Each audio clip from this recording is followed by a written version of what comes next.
I'll begin by extending my case and my offense in the debate, the reasons why you'll vote affirmative, and then go on to address Ben's argument. We'll start with my first contention, that hate speech stifles all other areas of speech. Ben responds to this by saying that there is anti-government rhetoric and we need that to be able to have a better government. However, the example that I list specifically cites a violent overthrow of the government with casualties.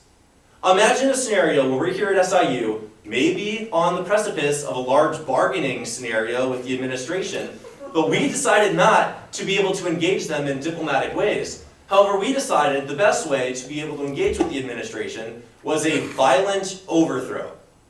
My friends, we would probably not be sitting here in the library if that was the case. If it was the case that violent hate rhetoric was able to continue and not be limited in specific areas, there would be massive amounts of violence and no one would get a true voice because governments would have to clamp down more in the future because of that violence. We'll move on. Ben says free speech is key to democracy. My initial claims is that it is absolutely true. In fact, hate speech functions as the antithesis of democracy, simply because that hate speech aims to stifle others' opinions. The marketplace of ideas and the very fundamental levels of democracy like to believe that all individuals get an equal say. But that doesn't happen in an era that can be largely dominated by ideological oppositions to specific individuals. How can you expect to have a public majority when, say, individuals who have the most majority, have the most bodies within the United States, are those that are actually discriminated against so much that they are precluded from the right to vote, from the right to speak in our forums, or for the right to be able to participate in what we call a democracy. It is in this instance that we must resolve hate speech by solving it within the First Amendment. We'll move on to my third point, that of institutional racism. Ben likes to say that the conditions have gotten better, but I encourage you to drive around Illinois and look for specific towns like Anna or Redbud. Towns that are called sundown towns. Conditions where there are prevailing discourses about 1950s and 1960s rhetoric that did not allow African Americans to be in my town after the sun went down for fear of violent consequences. These consequences are getting better because we don't see them hung up in front of our shops on the strip anymore? Absolutely not. The roots of these prevailing discourses and the roots of prevailing discrimination continue, my friends, and it is why we must limit that hate with the First Amendment. Thank you.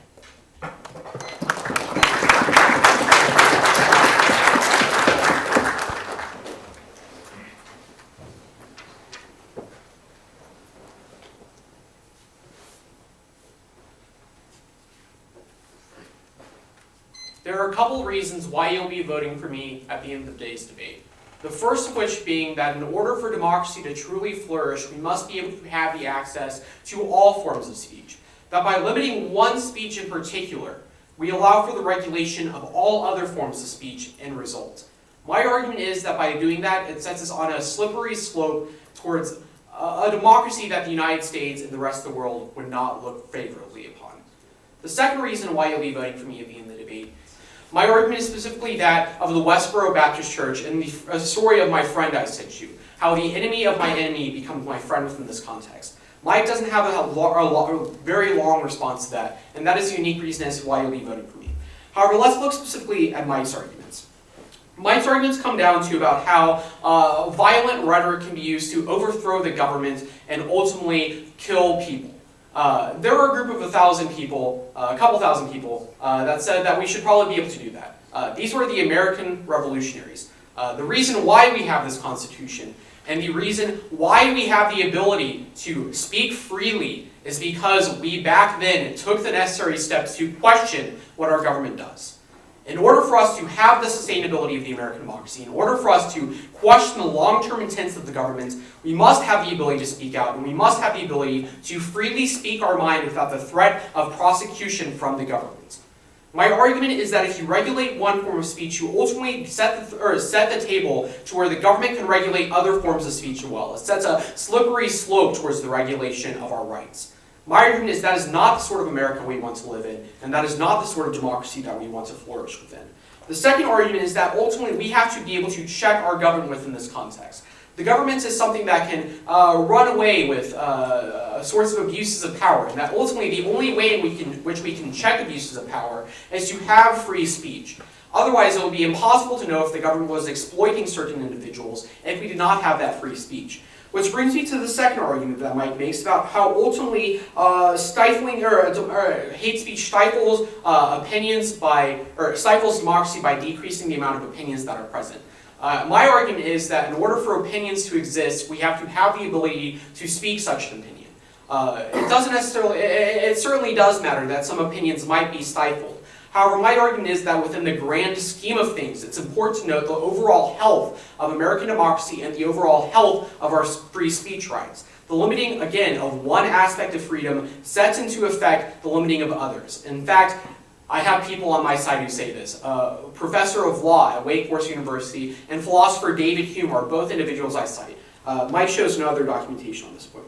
Now, Mike continues to talk about Anna and Redbud and ultimately how there are sundown towns within Southern Illinois. And this is certainly the case, and racism does exist. I'm not colorblind within this context. Things certainly do continue to persist in our society.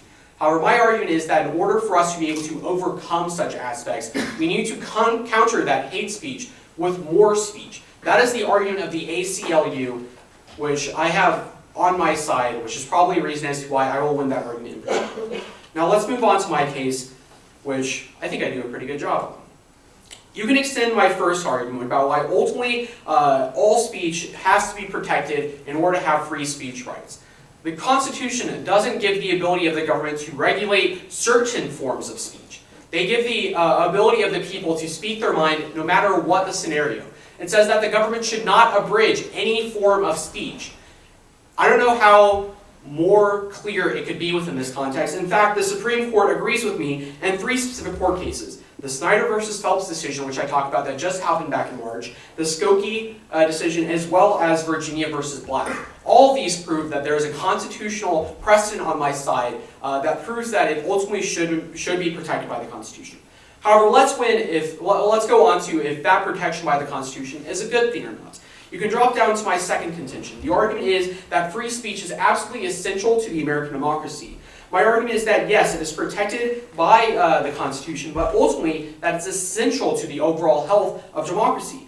I bring you an example from a Chicago native, Justice John Paul Stevens, who says that it is impossible to think that American democracy will not flourish without a persistence of free speech rights. He says that within the context of limiting speech versus allowing speech, there is no proven benefit of censoring speech, but there is a proven benefit of allowing speech to exist. That is an independent reason as to why you would probably want to default to the negative side on this specific resolution.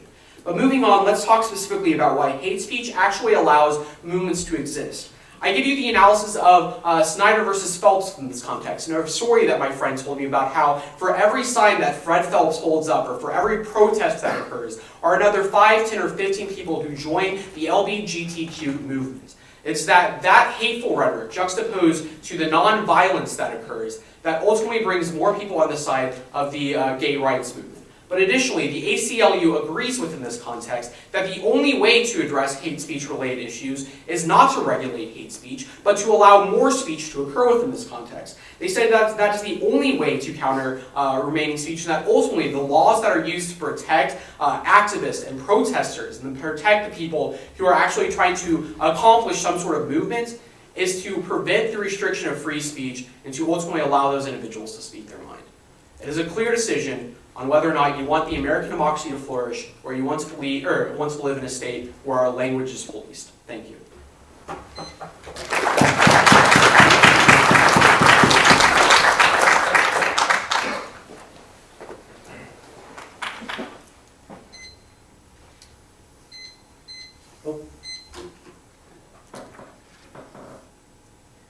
Ben says throughout his speech that he has a lot of people on his side. And that's great, but those are the only people who are going to be voting for Ben at the end of the debate. I banked on winning the individuals in the room, the constituents of Southern Illinois who know the conditions not only that have evolved throughout our school, but additionally the larger Illinois area. I banked on winning the fact that these individuals would know that there are limitations to free speech. There are limitations predicated on hate and violent overthrows that must be ordained by the United States federal government. And if that is not the case, there will be widespread violence and a collapse of democracy. Summarize two main arguments. Ben has one main argument going for him in the debate, that he allows for the juxtaposition of violence versus nonviolence. And this is supposed to be a productive mechanism. However, I ask you to think of the Westboro Baptist Church, the individuals who hold up signs that says God hates bags. Think about those signs. Think about how those signs scare people. Think about how many individuals have been pushed back into the closet because of the violent rhetoric that dominates not only funeral sites that are highly publicized within the United States, but think about how individuals now think that what is supposed to be the highest held power on earth to Christians, God, hates me. How am I supposed to tell my parents? How am I supposed to feel safe within this democracy? It's not a democracy individuals get to participate in. Simply because we see hate does not mean we had allies somewhere, and does not mean that those allies got more strength or more power or more voices than the individuals who propagated hate. That argument is not a winning argument. My argument, however, is that this type of hate speech stifles innovation and truly collapses democracy. I understand that there are fundamental points that the Constitution allotted for to say that individuals should be able to hold their government accountable. Yes. And I agree with that position. We should be able to hold our government accountable for its actions and policies. But there is a fundamental difference from being able to talk to your government in rhetoric that is productive and collaborative versus violent hate rhetoric that essentially allows for new hate crimes, allows for a destruction of governmentality, in this instance allows for the types of racism that we have seen all around Illinois. It is these types of situations that must be limited by the First Amendment. For if we do not stop these limitations of hate speech now, there will not be a time to, because someone else will have beat us to it. They will have dominated the public sphere, and we will not get to participate. I encourage an affirmative vote at the end of today's debate because I stand against that racism and institutional discrimination. Thank you.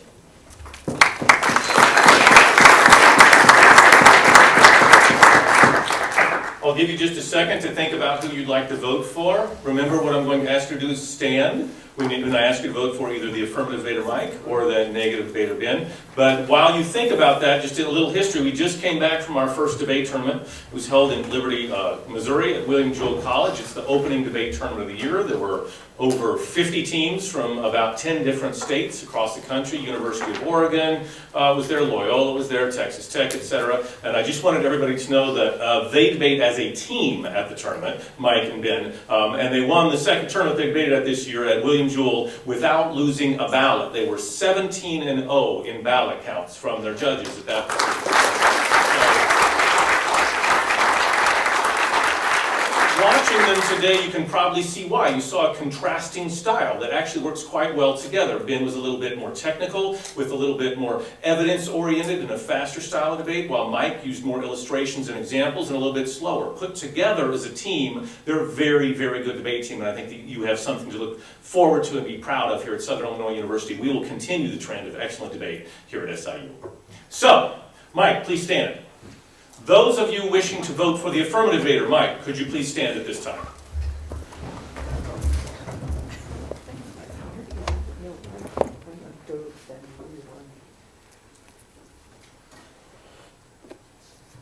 Thank you very much.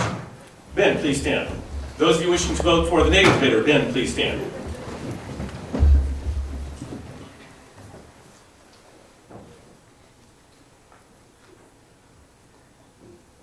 Thank you very much. I have a total ballot count of 29 for the negative Ben and 24 for the affirmative Mike. A very good debate, a very close debate. Thank you all very much. There's punch and pie.